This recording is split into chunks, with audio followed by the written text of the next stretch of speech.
I think I'm a little bit more nervous this time because the last time about the kids, we were at the country club and I had no idea how y'all were going to use this. I just thought, Yeah. I didn't know what this was, honestly. I thought, well, they're going to archive some things, and so I wasn't really nervous. And then you showed up on the screen. So I think that's why I'm so nervous this time, is because I don't trust you guys anymore. That's probably smart. I'm Robin Shrode, and Executive Director of the John and Deborah Gillis Foundation. I had never seen them before in my life. So the first time I saw them was on my computer screen. Sitting right there. Yes. Yeah, and a year later, wow.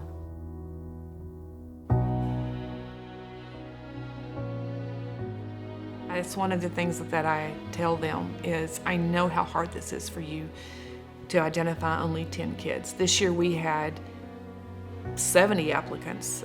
Last year it was 56. To narrow it down to 10 is just near impossible, and in fact we didn't. We had 11 because 10 and 11 was 0.02 points apart. And I sent it back to the committees and I said, would you change anything? I'm not asking you to. I'm just saying, would you change anything? And they said, no, we feel really, really comfortable with our scores on these kids. So then I went to Johnny and Debbie and said, here's the situation on this second group of kids. And I said, we can, and before I even put my options out on the table, Johnny said, well, we'll take 11. Thurman twins. Oh my gosh. Yes. So Allie and Maddie, they were with different committees, and I didn't realize literally until I was setting this up and looked at the parents that they were twins. I did not know. I was like, oh my gosh, Lord, right now I'm just asking you, please let them both win this thing, or let them both not win this thing, because I do not want to call one or the other. It was a great way to start today, and their dad and mom are so precious. So they're both at UT. They're staying in Scottish Rite dorm there at UT together, and they're just so precious. I'm gonna run out of adjectives to use because I can use the same adjective for every kid, so just forgive me now because you're gonna hear the same ones over. I would just want to say thank you. Like, just the opportunity that they gave to not only me, but and my sister, my entire family, to not have to worry about how in 5 years, 10 years, I'm gonna have to pay these loans. I can just think about get a master's degree or going to law school or whatever I want to do with my life. I don't have to worry about I need to get a job as soon as I get out of college to pay this loan so I'm not in debt for my entire life. So I would just say thank you. I really appreciate the opportunity and I don't want to waste it. I'm gonna try my best to pay it forward and help as many people as I can get these same opportunities that they've given me. This is something that without it, a lot of kids wouldn't get to go to college or get to experience things like this, because a lot of scholarships are for people who can pay it back in a couple years, and that's not really as helpful as a lot of things like this. Or you have to be the top of the top, best of the best to even get considered for money. So for something like this, for people who can go and help other people and just like giving out of the goodness of people's heart with the hope that maybe they'll go on and do something, it's just like amazing, Say thank you to them and to John and Deborah for everything they've done for us and everything they've done for my family and me personally, because without them I wouldn't be able to get to have all these amazing opportunities that I've got right now. They're getting involved in organizations down there. They send me pictures of them with their friends. They send me selfies on campus. I mean, they're happy. I love those two girls. I mean, they're good girls. They're good girls. Diana, again, wants to be a teacher. She wants to work with students that have English as a second language because she herself went through that struggle of transitioning into an American school. Diana has, I don't know what her situation was, but I can tell you it wouldn't have mattered. She would have been one of those kids that would have flourished, did flourish, and did extremely well, having to overcome learning a new language very, very quickly. And like little did they know it's gonna impact them. Like I didn't know this was gonna impact me hugely, but it did. Actually, both of my parents are from San Miguel Allende, which is in Guanajuato. It's like really deep in Mexico. It's different from the United States. It's not the same. And just like thinking that I am the first generation to go to college, because my parents didn't have the opportunity. My parents were, they migrated to the United States to look the American dream, in which I think going to college is such a like important goal that I've accomplished so far, and hopefully like it won't take me long to graduate, so they can see me and so they can see that their American dream came true, I feel like. Diana's biggest gift, though, is her heart. Her heart. She's going to change kids' lives in those classrooms just like her life was changed from the good teachers she had. That's how she's paying it forward. Ryan, he went from the small of the small schools in Sulphur Bluff, where he was big man on campus, to A&M, which is 70-something thousand, was not intimidated one bit. And by the time he graduates, Ryan's gonna be big man on campus at Texas A&M in College Station. If the Gillises were sitting right here, I would just say thank you. It has been an amazing opportunity, through this, just, being awarded this scholarship, but not only, the money side of it, and not only the financial, but the family. I get a text message almost every week from Miss Robin Shrode, just checking up on us, say, hey, how's it going? What's college life down there? How are your grades? How's everything going?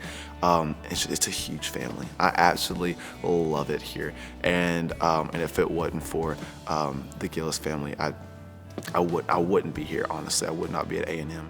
And he got accepted into the School of Architecture there and at A&M. I am so proud of that. That is not easy to do your freshman year at A&M, one of the top schools in the nation. So there you go, Ryan. I'm really, really proud of him for that. I'm one of his biggest cheerleaders. I'm like, just go out there and take it, Ryan, whatever it is you want. So Grayson is, he's at UTA, and he wants to be a teacher, which, of course, my teacher heart, he's gonna be a great, great teacher. The interview process it gave me so much anxiety, man, I'm not gonna lie. I felt prepared for it, it seemed very personal. And like they wanted to form a relationship. It made me look at the whole Bright Star Foundation in a completely different way. I'm always telling them, just letting you know this is gonna change your life. Not in a money sense, but you're gonna feel loved for the rest of your life. If I could tell them one thing, I'll tell them thank you for giving me a group that I can call a family. Grayson's really, really a special, special young man with a special heart. And I will sit in those bleachers and cheer his teams on when I'm 80 years old and be so proud of him. Sweet. Oh my gosh, sweet to the core. He's my little cookie monster. Zach is currently at PJC. He's about to finish up, and he's going to Parker College, which I'm super excited because I get to call him Dr. T. Meyer one of these days. Kind of sharing Jesus with every patient I get, and just even if it's not directly talking about him, just showing him his love and just being like that person in their life that they need, even though they might only see me once. I mean, you can impact someone's life just by 2 minutes with them. I mean, got to pay it forward. I mean, that's my favorite thing about it. It's that there isn't strings, but there is like the biggest string, and it's just like representing them well and just not wasting their money. Like, you might be a successful person in life, but if you don't do anything to give back to others or help someone, like, it doesn't have to be financially or anything, just to be an impact in someone's life is all they're asking for. And just, it doesn't have to be a ton of people. It can be just your family at least. I mean, just be a person, a man of God, woman of God, and just love everyone as you would yourself. And that's one of my favorite things, is that just looking at that big picture and how they see it too. I don't know, Zach and I have this cool little thing, but I'm also am aware Zach has that cool little thing with everybody, because that's who Zach is. Easton Lewis, he is sweet. He is sweet. So last year, when the camera came on him, Mom and Dad were not in the background in the camera, and we said, you know, if your parents are there, and he said, yes, they are, and we said, you know, congratulations, you've actually won this. He was like, and he had his little suit on, and he was like, oh my gosh, I was so nervous, I thought I was gonna throw up this morning. I'm like, what more can they ask me? I'm gonna sound stupid today. I fell in love with him right there. My mom was sitting in the living room, you know, she was eavesdropping the entire time. She was probably just rolling her eyes at everything I said. But yeah, that was huge. It was really important to me. Oh yeah, they sacrificed a lot for me, and yeah, my parents are a big part of my life. Couldn't have made it here without them, that's for sure. And I thank them for it. So this Bright Source Scholarship was big. Easton, he's another one. If he goes into the classroom, if indeed that's what he does, like Diana, I can't wait to support these kids in their career by nothing other than just being their biggest cheerleader. So Maya came from Como-Picton, and she's in Texas A&M in Commerce, and she is incredibly energetic, yet incredibly focused. She's an amazing young lady. Amazing young lady. I was nervous because they said, oh, like a second interview. I was like, oh no, like, is that bad or is that good? I honestly had no idea. And I was just so nervous. And then whenever I had saw like her on the Zoom, and then it was other people on the committee, and I was like, what is going on? And then she said, well, congratulations. And my heart like dropped. I was like, oh my gosh. If John and Deborah Gillis were sitting here today, I would tell them that they're a blessing. Not just to me, just everyone. You know, they have all of this and they choose to give back. I like want to be like that. As much as I can, just give back to anyone who needs it and anyone who's just willing to be great in life. And I think they see that with everyone they help. You know, these kids, if they graduate early, they can use it to go on into their 8 semesters into a master's program to start her master's to become a nurse practitioner. I can see her doing that. If she doesn't want to, that's absolutely fine. But she has the potential to go on ahead and become a nurse practitioner, because she's going to be an amazing nurse. Oh my gosh. He is so sweet, so smart, so determined. He was very candid. He was very honest and going, I'm struggling in this one class. And so we just kind of problem solved, and next thing I know, I'm checking on him, you know, the next week. just wanted to check in, see, it's okay. I've got it taken care of. And I'm like, that's Isaac. He just quietly takes care of business. Right now I'm studying statistics, and I'm not sure exactly what I want to do with it, but like I know there's a lot of options I could choose with statistics, and I guess maybe like I could be like a sports analyst, or go into like marketing, or maybe do stuff for the government. There's just a lot of options. Like my mom and my dad, growing up, they like struggled a lot, and like even till they were, even till I was in the picture, they were struggling, and just hearing their stories and stuff, and like they're the ones who like gave me motivation to like try to like be successful, I guess. I want like them to be like proud of me. They're little, I guess like the youngest one. I want them to be proud of me, of what I can accomplish on my own. He'll probably wind up at NASA or some really cool place, very quietly being a quiet hero there, because that's Isaac. Jocelyn Ochoa. I love Jocelyn Ochoa. She is, she's at PJC, and she is sweet and beautiful and a hard worker, and I could not root for her any bigger. Jocelyn's also going into nursing, and Jocelyn asks me questions all the time because Jocelyn wants to do everything right. Yeah, I have 2 brothers and 1 sister, and they grew up, I'm from Chicago. Yeah, but we moved down here when I was 6 months, so I was raised here. But all of them are from over there, and so yeah, I'm the baby. So I volunteered my freshman and sophomore year.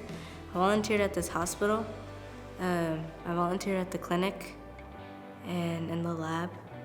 And I think that's what made me want to be a nurse, is just being involved in the hospital, the hospital staff. And I like that. I like being able, in the clinic, I've gone to that clinic since I was little, so everyone knew me. And I liked the environment it was in. And I was like, nursing is definitely what I want to do, and I want to do it here. Oh yeah, for sure. It definitely has been life-changing. Not only to me, but I know for my to my parents as well. It's helped them a bunch too, and I'm happy to see that it's not something that they have to worry about, But I would just, I would thank them a lot. If I was in the hospital or in an ER or in a doctor's office, I want a nurse that asks me a lot of questions because she wants to be right. So that's how I know, in addition to her heart and who she is as a human being, she's going to technically be an excellent nurse. Thomas is as sweet a soul as I know. He is humble. He is grateful. He is honest. Wants to go into accounting, but he wants to go into something bigger than accounting. He wants to work because he feels like numbers are his gift, and he wants to use his gift for the bigger cause of something else. Mom and Dad mentioned it to me. It was on a website that had multiple different scholarships, and we kind of were going through those and marking off which ones I qualified for, and we saw Bright Stars, and we were like this is huge. If we can nail this down, this is huge. Going into this second interview, fully prepared for anything that would come. So I was ready. Again, I wore a full suit, everything. I was ready. And then we kind of just talked about how they enjoyed my interview, and then that's when she spilled the beans and told me that I had been nominated for the Bright Star Scholarship. And I had my mom there, and it was a special moment for sure. I don't know if they know how important they are to us as scholars. I would tell them that first of all, thank you, and there are so many people that might not have the money to go and live out their dream, and they make that possible for so many people. They make it possible. That young man has incredible integrity. I would hope my grandchildren grow up emulating this young man and those attributes. She told him it's just another Oh, interview. yes. It's another Yeah. step. Yeah. You've Right. made it to another level kind of thing. And they thought they were going to be interviewed again. And then Right. she said, just kidding. And it was just so awesome. The parents and the kids both. And were- back to what you were saying about how you felt, just the kids, it gave you hope for our future. Right. Unless you're in a school, because when you're in school, you teach these kids, and you know you got a lot of good kids. You've got a stinker every now and again, Right. but you've got a lot of good kids. So, like Eddie Northcutt, I know he said he sees the worst of the worst every day, Right. and this like gave him hope, and it just, it does. But there's for every 10 kids we give scholarships to, there's others out there that are just as great, and hopefully these kids, we can add to it and just give more and more every year. Who knows? I'll probably never have another class like this 2020 class because of COVID and because of all that they had to endure as freshmen in college. And I've never been prouder of 11 kids to maneuver life and something that was so odd and challenging and at times scary. But they came out and they're going to be fine. They are going to be just fine. So that's how I will remember this class, is just their resiliency and their heart and brave, and I just love them so much.